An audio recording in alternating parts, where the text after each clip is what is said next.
Hello friends, ഋതു small kitchen വേൾഡിലേക്ക് എല്ലാവർക്കും സ്വാഗതം. എന്തൊക്കെയുണ്ട് വിശേഷം? എല്ലാവർക്കും സുഖമാണോ? എല്ലാവരും എൻ്റെ വീഡിയോസൊക്കെ കാണാറുണ്ടോ? കണ്ടിട്ട് നിങ്ങളുടെ അഭിപ്രായം എന്താണ്? നിങ്ങളുടെ അഭിപ്രായം കമന്റ് ബോക്സിൽ രേഖപ്പെടുത്തണേ. സബ്സ്ക്രൈബ് ചെയ്തിട്ടില്ലാത്ത കൂട്ടുകാർ ഒന്ന് സബ്സ്ക്രൈബ് ചെയ്യുകയും സബ്സ്ക്രൈബിൻ്റെ തൊട്ടടുത്ത് കാണുന്ന ബെൽ ബട്ടൺ അമർത്തി ഓൾ എന്ന ഓപ്ഷനും കൂടെ ഒന്ന് പ്രസ് ചെയ്യണേ. നിങ്ങൾക്ക് ഇഷ്ടപ്പെട്ടാൽ ലൈക്ക് ചെയ്യുകയും ഷെയർ ചെയ്യുകയും ചെയ്യണേ. ഇനി നമുക്ക് വീഡിയോയിലേക്ക് പോകാം. ഇന്ന് ഞാൻ എൻ്റെ നാടൻ അരിയുടെ റെസിപ്പിയായിട്ടാണ് എത്തിയിരിക്കുന്നത്. അതിനായിട്ട് വേണ്ട ഒരു 250 ml ഗ്ലാസ്സിന് 2 ഗ്ലാസ് അരിയാണ് ഞാൻ ഈ എടുത്ത് വെച്ചിരിക്കുന്നത്. ഈ അരി ഞാൻ 8 മണിക്കൂർ വെള്ളത്തിൽ കുതിർത്ത ശേഷം കഴുകി വൃത്തിയാക്കി വെയിലത്ത് വെച്ച് ഉണക്കിയെടുത്തതാണ്. നമ്മൾ ഇങ്ങനെ ഉണക്കിയെടുത്ത് അരിയുണ്ട ഉണ്ടാക്കുമ്പോൾ നമുക്ക് പെട്ടെന്ന് വറുത്തെടുക്കാൻ സാധിക്കും. ഒരേ രീതിയിൽ വറുത്തെടുക്കാനും സാധിക്കും. നമുക്കിത് കുതിർത്തും വറുത്ത് അരിയുണ്ട ഉണ്ടാക്കാൻ സാധിക്കും. അന്നേരം കൂടുതൽ സമയം നമ്മൾ വറക്കേണ്ടി വരും. ഇനി നമുക്കിതിനകത്തേക്ക് തേങ്ങ ചേർക്കണം. 2 ഗ്ലാസ് അരി ആകുമ്പോൾ 2 ഗ്ലാസ് തേങ്ങയെങ്കിലും കുറഞ്ഞത് ചേർക്കണം. ഇച്ചിരി കൂടിയാലും കുഴപ്പമില്ല. ഞാനിതിന് ചെറിയ ഒരു തേങ്ങയാണ് ചേർക്കുന്നത്. പിന്നെ ഇതിനകത്തേക്ക് നമ്മൾ ഒരു 250 ഗ്രാം നല്ല മധുരം വേണമെന്നവർ 250 ഗ്രാം ഉണ്ട ചേർക്കണം.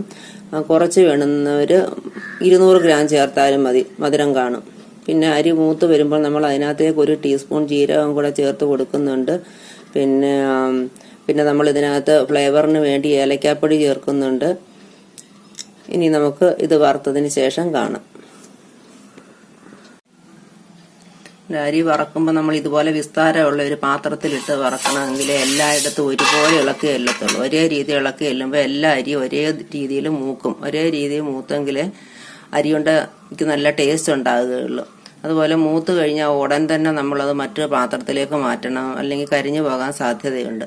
മൂത്ത അരി മാറ്റിയതിന് ശേഷം ആ പാത്രത്തിലേക്ക് വേണ്ട നമ്മൾ ഈ തേങ്ങാപ്പീര ഇട്ട് ഒന്ന് ചെറുതായിട്ടൊന്ന് വെള്ളം പറ്റിക്കണം. വെള്ളം പറ്റിച്ചാൽ മാത്രം മതി. അത് കഴിഞ്ഞ് നമ്മളത് മിക്സിയിലിട്ട് ചെറുതായിട്ടൊന്ന് പൊടിക്കണം. കൂടുതൽ പൊടിയേണ്ട കാര്യമില്ല.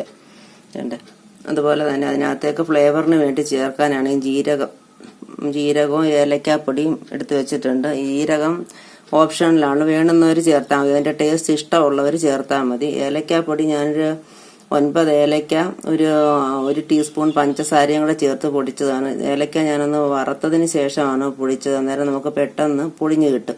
അതിലേക്ക് ചേർക്കുന്നതിന് വേണ്ടി 250 ഗ്രാം ഉണ്ടയാണിത്. ഇത് നമ്മൾ ഇനി ഒന്ന് ഇത് വെച്ച് നമ്മളൊന്ന് ഇടിച്ചു കൊടുക്കുമ്പോൾ പെട്ടെന്ന് അങ്ങ് പൊടിഞ്ഞ് കിട്ടും. പൊടിഞ്ഞതൊരു 3/4 ഗ്ലാസ് വെള്ളത്തിനകത്ത് നമുക്കൊന്ന് ഉരുക്കിയെടുക്കാം. ഇനി നമുക്ക് അരി ഒന്ന് വറുത്തെടുക്കാം. സ്റ്റൗ കത്തിച്ച് അരി വറുക്കാൻ ആരംഭിക്കും.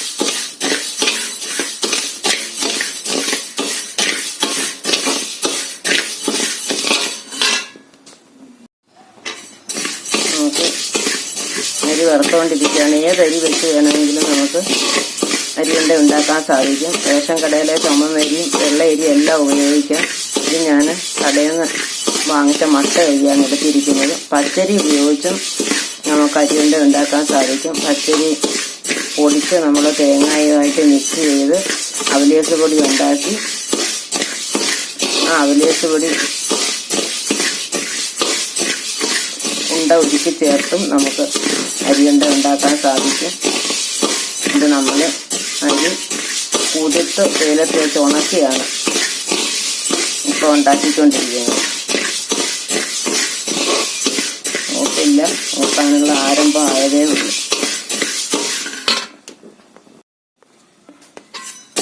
അരി ഏകദേശം മൂപ്പായി. നമുക്കിനി അതിനകത്തേക്ക് ജീരകം കൂടെ ചേർക്കാം. ജീരകം ഇഷ്ടമുള്ളവർ മാത്രം ചേർത്താൽ മതി.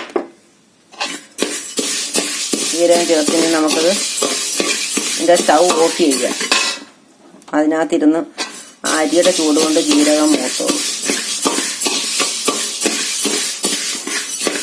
ഇനി നമുക്കത് മറ്റൊരു പാത്രത്തിലേക്ക് മാറ്റാം.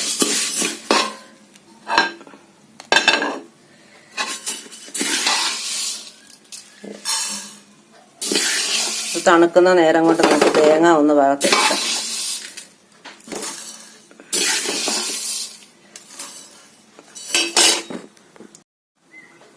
നമ്മൾ അരി ഇവിടെ വറുത്തെടുത്ത് വെച്ചിട്ടുണ്ട്.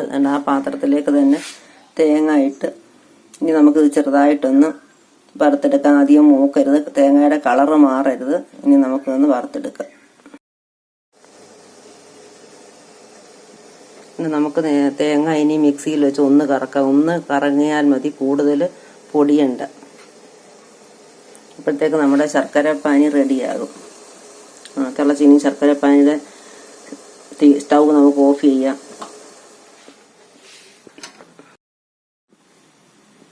തേങ്ങ നമുക്ക് മിക്സിയിലിട്ട് ഒന്ന് കറക്കാം. ഒന്ന് കറങ്ങിയാൽ മതി, അധികം പൊടിയരുത്.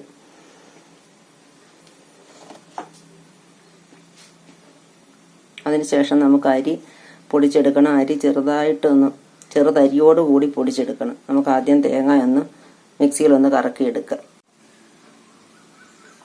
തേങ്ങ നമ്മൾ മിക്സിയിലൊന്ന് ചെറുതായിട്ട് പൊടിച്ചെടുത്തിട്ടുണ്ട്. അരി തേണ്ട പൊടിച്ചെടുത്തിട്ടുണ്ട്. കുറച്ചരി നമ്മളെടുത്ത് മാറ്റി വെച്ചിട്ടുണ്ട്. നമ്മൾ പാനി ഉപയോഗിച്ച് കുഴയ്ക്കുമ്പോൾ പോരാതെ വന്നാൽ ചേർക്കുന്നതിന് വേണ്ടിയാണ്. ഇനി നമുക്ക് ശർക്കര പാനി ഒന്ന് അരിച്ചെടുക്കാം. അതിനായിട്ട് ചൂടായിട്ടിരിക്കുന്ന പാനി ആയതുകൊണ്ട് നമ്മൾ എപ്പോഴും സ്റ്റീലിൻ്റെ അരിപ്പ വെച്ച് വേണം അരിക്കാൻ. പ്ലാസ്റ്റിക്കിൻ്റെ അരിപ്പ ഉപയോഗിച്ചാൽ അത് ഉരുകിപ്പോകാൻ സാധ്യതയുണ്ട്. ഇനി നമുക്ക് ഒന്ന് അരിച്ചെടുക്കാം.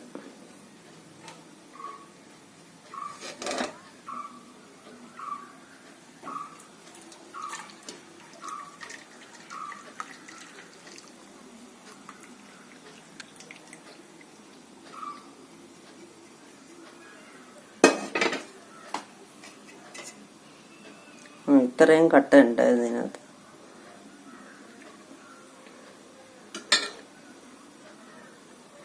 ഇനി നമുക്ക് ഇതൊരു പാത്രത്തിലേക്ക് ഇട്ട് കൊടുക്കാം. അതിനകത്ത് നമ്മൾ ഫ്ലേവറിന് വേണ്ടി എടുത്തു വെച്ചിരിക്കുന്ന ഏലക്കാപ്പൊടി ചേർത്ത് കൊടുക്കാം. ഒരു 2 നുള്ളു ഉപ്പ് കൂടെ ചേർത്ത് കൊടുക്കാം.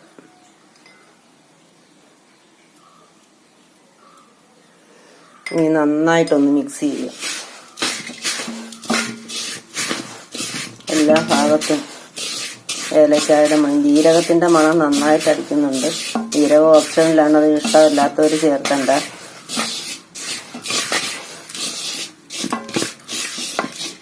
ഇനി നമുക്ക് പൊടിച്ചു വെച്ചിരിക്കുന്ന തേങ്ങാ പീര കൂടി ഇതിനകത്തിട്ട് നന്നായിട്ട് മിക്സ് ചെയ്യാം.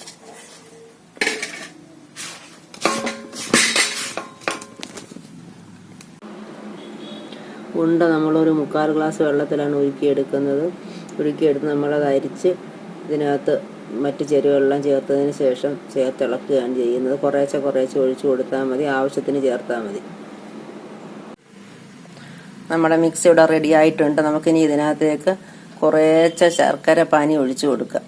എന്നിട്ട് ഒരു തവ വെച്ച് ഇളക്കി കൊടുക്കണം. ആദ്യം ചൂടായതുകൊണ്ട് കൈ പൊള്ളാൻ സാധ്യതയുണ്ട്.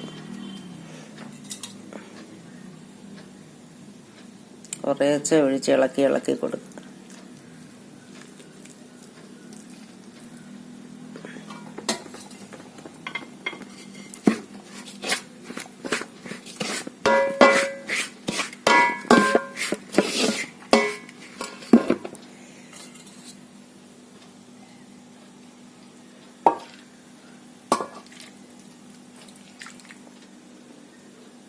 അതിനുശേഷം ചെറിയ ചൂടോടുകൂടി നമുക്ക് ഉരുള പിടിക്കാം.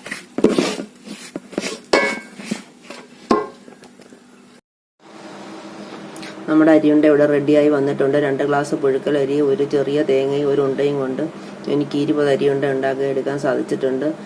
ഞാൻ ഒരെണ്ണം മുറിച്ച് ടേസ്റ്റ് ചെയ്ത് നോക്കി. നല്ല ടേസ്റ്റ് ഉണ്ട്, നല്ല ഉറപ്പുണ്ട്. അപ്പം നമ്മൾ ഇതുപോലെ, ഇപ്പം നമ്മുടെ കുഞ്ഞുങ്ങളെല്ലാം വീട്ടിലുള്ള സമയമാണ്, വെക്കേഷൻ ആയതുകൊണ്ട് അപ്പം ഇതുപോലെയുള്ള കുറച്ച് സാധനങ്ങളൊക്കെ മതിയല്ലോ. അരിയും തേങ്ങയും ഉണ്ടയും ഒക്കെ ഉണ്ടെങ്കിൽ അവർ കളി കഴിഞ്ഞ് വരുമ്പോൾ നമുക്ക് ഇതുപോലെയുള്ള സാധനങ്ങളൊക്കെ ഉണ്ടാക്കി കൊടുത്താൽ അവർ അത് കഴിച്ചുകൊണ്ട്, ഇപ്പം പുഴുക്കലരി ആയതുകൊണ്ട് അത് കഴിച്ചാൽ കൂന്ന് കിടന്നോളും. അവരത് ഒരു ഗ്ലാസ് ചായയോ വെള്ളമോ കാപ്പിയോ കൂടെ 1 2 കഴിച്ചു കഴിഞ്ഞാൽ TV കാണുമോ ഉറങ്ങുമോ കളിക്കുമോ എന്തെങ്കിലുമൊക്കെ ചെയ്തോളും. വീട്ടിൽ വഴക്കുണ്ടാക്കത്തില്ല. ബേക്കറി സാധനം വേണമെന്ന് പറഞ്ഞ് നിർബന്ധം പിടിക്കത്തില്ല. അപ്പം നമ്മൾ ഇതുപോലെ അരിയൊക്കെ ഉണക്കി വെച്ചേക്കാമെങ്കിൽ പെട്ടെന്ന് അവർക്ക് ഇതുപോലെയുള്ള സാധനങ്ങളൊക്കെ ഉണ്ടാക്കി കൊടുക്കാൻ സാധിക്കും. പഴയ കാലത്തെ അമ്മമാർക്കെല്ലാം ഇത് നന്നായിട്ട് അറിയാം. ഇപ്പോഴത്തെ അമ്മമാരെന്ന് പറയുമ്പോൾ എല്ലാം ഉയർന്ന വിദ്യാഭ്യാസം ഉള്ളവരാണ്. അവർ പഠിക്കാൻ പോകുന്ന സമയത്ത് നമ്മൾ അവരെ അടുക്കളയിൽ ഒന്നിനും പങ്കാളികളാക്കാറില്ല. അവർ പഠിച്ചോട്ടെന്ന് കരുതും. മിക്ക കുട്ടികളും പഠിത്തം തീരുന്നതിന് വിവാഹം കഴിയും. അങ്ങനെയൊക്കെ ഉള്ളവർക്ക് ഇത് അറിയാൻ വയ്യാത്ത ധാരാളം കുട്ടികളുണ്ട്. അപ്പോൾ അവരിതൊക്കെ ഒന്ന് ട്രൈ ചെയ്യുക. ഇഷ്ടപ്പെട്ടാൽ ലൈക്ക് ചെയ്യുകയും ഷെയർ ചെയ്യുകയും കമൻറ്റ് രേഖപ്പെടുത്തുകയും ചെയ്യണേ. ഇതറിയാൻ വയ്യാത്ത എല്ലാവരും ഇതൊന്ന് ട്രൈ ചെയ്യുകയും ഷെയർ ചെയ്യുകയും കമൻറ്റ് രേഖപ്പെടുത്തുകയും ചെയ്യണേ. ഇനി നമുക്ക് പുതിയൊരു വീഡിയോ ആയിട്ട് ഉടൻ തന്നെ കാണാം. Thank you.